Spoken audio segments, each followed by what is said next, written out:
Hey y'all, what's going on? It's Chelsea Silverman here at Juiceteria, and we're gonna go ahead and do something fairly simple, but it can help with a lot of different recipes. So we're gonna take these flax seeds, which are not ground, they're actual seeds, they're hard as rocks, and we're gonna put them in the Vitamix, and then we're gonna blend it up and make them into ground flax seeds. So we'll simply turn on our Vitamix.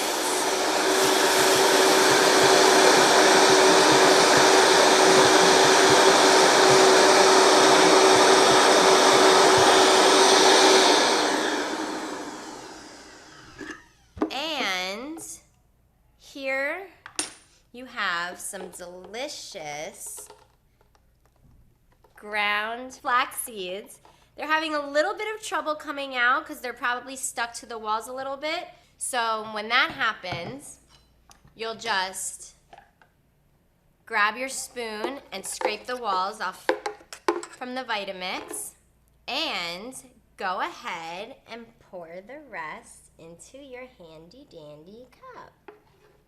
Now, ground flax can be used for veggie burgers, it can be used in smoothies, it can be used for protein bars, I mean, for so many different things. So you can check out some of my other videos to see what to do with ground flax, and you can go ahead and enjoy all the nutrition.